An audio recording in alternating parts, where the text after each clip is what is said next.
ठीक है, रीज़न ये है कि जब मुझे यूट्यूब से पैसे आ रहे थे तो बस ऐसा लग रहा था कि अब ये तो इधर से वीडियो डालो उधर से पैसा निकल रहा है, बारिश हो रही है नोटों की, मशीन में वीडियो डालो पैसा निकल रहा है। और ये सिर्फ, और मेरे पास जो भी पैसे आते थे जिसको मैं जितना जरूरत बांटता गया, ना सेविंग ना कुछ भी नहीं, बहुत लाइफ को एकदम ईजिली लेते हुए चलता गया कि बहुत। लेकिन अब ये चीज़ समझ में आ रहा है। और तो मैंने अपने लाइफ में जब पीक टाइम था तो मैंने बहुत ही अनवांटेड चीज़ें खरीदा, बहुत सारे अनवांटेड चीज़ें।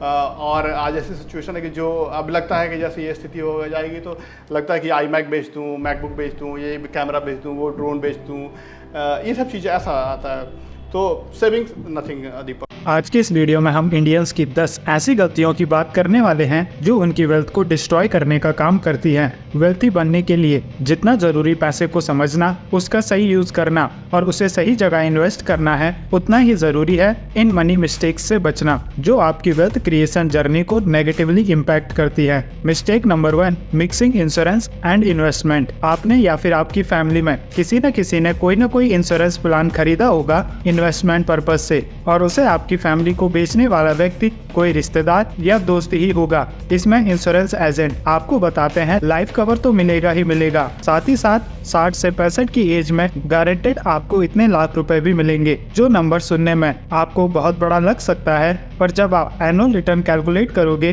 तो वो होगा 3 to 4%। तो इंश्योरेंस और इन्वेस्टमेंट को कभी भी मिक्स ना करें। आपको केवल 2 ही इंश्योरेंस की जरूरत होती है। पहला लाइफ इंश्योरेंस जिसे हम टर्म इंश्योरेंस भी कहते हैं, और दूसरा हेल्थ इंश्योरेंस जिसे मेडिकल इंश्योरेंस भी कहा जाता है। और आप देखोगे 80% इंश्योरेंस एजेंट्स आपको इन 2 के अलावा सारी इंश्योरेंस स्कीम्स के बारे में बताएंगे, क्योंकि इन दोनों में ही उनका कमीशन सबसे कम होता है। Mistake number 2, not understanding power of compounding. Compounding एक 2-धारी तलवार है। ये आपको अमीर भी बना सकती है तो रोड पर भी ला सकती है। अल्बर्ट आइंस्टीन ने कंपाउंडिंग को 8th wonder of the world बताया है, जिसके पीछे का सिंपल सा रीजन है इसकी पावर, जिसको 90% लोग नहीं समझते हैं। इसीलिए इन्वेस्ट करके खुद अमीर बनने की जगह लग्जरियस चीजों के लिए लोन लेकर अपने बैंक को अमीर बनाते हैं। अगर आप 10,000 रुपए पर मंथ इन्वेस्ट करना स्टार्ट करते हो, जिस पर आपको 20% का रिटर्न मिलता है, तो 10 साल बाद आपके पास होंगे 38 लाख रुपीस। लेकिन अगर आप उसी इन्वेस्टमेंट को कंटिन्यू रखते हो तो 20 साल बाद आपके पास होंगे 3 करोड़ रुपए। अगले 10 साल और कंटिन्यू रखते हो तो आपके पास होंगे 23 करोड़ रुपए। कहाँ 38 लाख, 3 करोड़ और 23 करोड़। और अगर आप इसी कंपाउंडिंग को कंटिन्यू रखते हो तो 40 साल बाद आपके पास होंगे 170 करोड़ रुपीस। एक तरफ 30 साल लग जाते हैं 23 लाख बनने में, लेकिन उसके 10 साल बाद आपके पास होते हैं 170 करोड़ रुपए। और यही होती है पावर कंपाउंडिंग की। लेकिन लोग इसे गलत तरीके से यूज करते हैं, बैंक से लोन लेकर, और धीरे धीरे टाइम के साथ वे बैंक को तो अमीर बनाते हैं लेकिन खुद को गरीब। Mistake number 3, using credit cards in A wrong way. 90% लोगों को तो ये पता ही नहीं होता, अगर वे अपने बिल्स टाइम पर नहीं देते हैं तो क्रेडिट कार्ड पर उन्हें 40 to 45% एनुअल इंटरेस्ट पे करना होता है। एक तरफ अमीर लोग क्रेडिट कार्ड का बिल सही समय पर देकर free airport launch, huge discounts on purchases, free petrol जैसी फैसिलिटीज का फायदा उठाते हैं, तो वही जिनको क्रेडिट कार्ड सही तरीके से यूज करना नहीं आता है वह इसका शिकार हो जाते हैं। फॉर एग्जाम्पल, आप क्रेडिट कार्ड यूज करके 1 लाख रुपए का लोन लेते हो और उसका बिल ड्यू डेट से पहले पे नहीं करते हो, तो 1 साल बाद अगर आप उस बिल को पे करते हो तो आपको पे करना होगा 1,40,000 रुपए, यानी 40,000 रुपए एक्स्ट्रा। और वही लोन अगर आपका 2 साल तक जाता है तो शायद आपको 2 लाख रुपए से ज्यादा पे करने पड़े। Mistake number 4, buying more than what you can afford. Job लगते ही आईफोन ले लेना, जो कि गलत नहीं है। अगर आपकी सैलरी 1 लाख से ज्यादा है पर सैलरी है 30,000 और EMI पर आईफोन ले लेना, थोड़ी सी सैलरी इंक्रीमेंट पर कार ले लेना, अननेसेसरी एक्सपेंसेस करना इंडियन मिडिल क्लास की एक बहुत बड़ी गलती है। जब वे कार खरीदते हैं EMI पर तो केवल कार के एक्सपेंस को काउंट करते हैं, उसकी सर्विस के एक्सपेंसेस, मंथली पेट्रोल के एक्सपेंसेस, अगर कभी कार डैमेज होती है तो उसके एक्सपेंसेस को काउंट ही नहीं करते।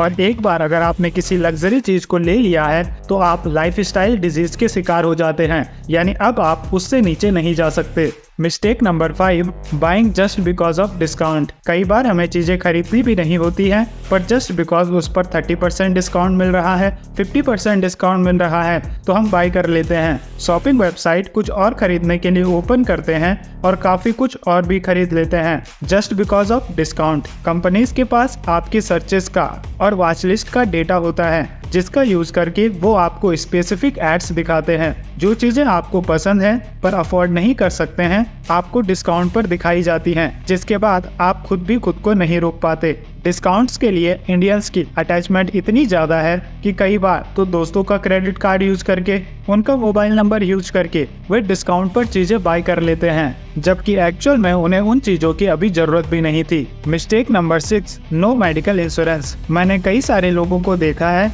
जिन्होंने अपनी पूरी लाइफ की सेविंग खत्म कर दी बिकॉज ऑफ मेडिकल इमरजेंसी, और उस टाइम उनके पास मेडिकल इंश्योरेंस नहीं था। हेल्थ केयर कॉस्ट इंडिया में काफ़ी तेज़ी से बढ़ रहा है, जिसे मैनेज करने का बेस्ट तरीका है मेडिकल इंश्योरेंस। और अगर आप मेडिकल इंश्योरेंस करवा लेते हैं तो फ्यूचर में जो एक बहुत बड़ा एक्सपेंस आपका हो सकता है, उससे आप बच सकते हो। Mistake number 7, no financial plan. अमीर बनना तो दूर की बात है, इंडिया में मैक्सिमम लोगों के पास कोई फाइनेंशियल प्लान ही नहीं होता है। आने वाले एक्सपेंसेस के लिए ना कोई इंश्योरेंस है, ना कोई इन्वेस्टमेंट पोर्टफोलियो। होती भी है तो बस कुछ सेविंग्स। फाइनेंशियल प्लानिंग में आपके पास इमरजेंसी फंड, नेसेसरी इंश्योरेंस और इन्वेस्टमेंट प्लान होना जरूरी होता है, ताकि आप लाइफ में आने वाली फाइनेंशियल प्रॉब्लम्स को इजीली सॉल्व कर पाओ, जिसमें आप अपनी रिटायरमेंट को भी कंसीडर करते हो, जो कि मैक्सिमम लोग इंडिया में करते ही नहीं हैं। Mistake number 8, no diversification. कुछ लोगों ने अपना पूरा पैसा गोल्ड में इन्वेस्ट किया हुआ है, तो कुछ ने रियल एस्टेट में,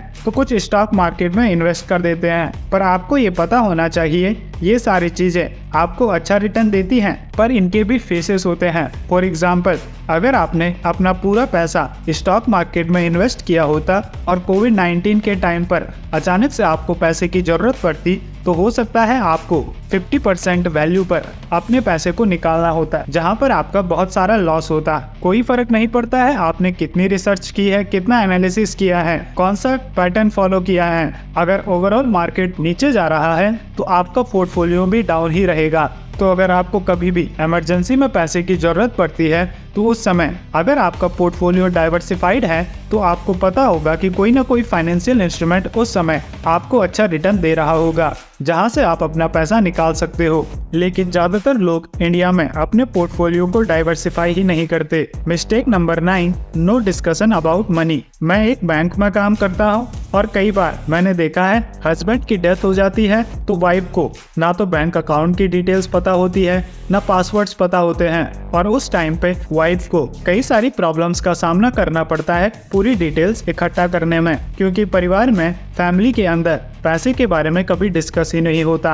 बच्चों को सिखाया जाता है पढ़ाई पर फोकस करो, अच्छे से पढ़ाई करो, IIT निकालो या फिर कोई दूसरी यूनिवर्सिटी के लिए सिलेक्शन लो, पर उन्हें कभी भी ये नहीं बताया जाता कि जो वो इतना पढ़ रहे हैं, इतनी मेहनत कर रहे हैं, वो कर रहे हैं सिर्फ पैसे के लिए, और उन्हें पैसे के बारे में कुछ भी नहीं सिखाया जाता, जो कि अगेन एक बहुत बड़ी गलती है। अगर बचपन से ही बच्चों को पैसे के बारे में बताया जाए, पैसे किस तरीके से ग्रो किया जाता है, सेविंग्स के बारे में सिखाया जाए, तो आगे चलकर वो उस चीज को फॉलो करके और ज्यादा जल्दी फाइनेंशियली स्टेबल हो सकते हैं। Mistake number 10, lack of knowledge about investment. कई सारे लोग स्टॉक मार्केट में आते हैं ये सोच के कि यहाँ तो मैं हर साल अपने पैसे को डबल करूंगा, अगर दूसरा नहीं कर पा रहा है तो उसमें ही कोई कमी है। लेकिन जब उन्हें मार्केट में फटके लगते हैं तो एक साल बाद वही लोग आपको कहते हुए मिलेंगे, मार्केट तो एक जुआ है, स्टॉक मार्केट तुक्के का गेम है, जिसका तुक्का लग जाता है वो अमीर हो जाता है और जिसका तुक्का नहीं लगता है वो गरीब हो जाता है।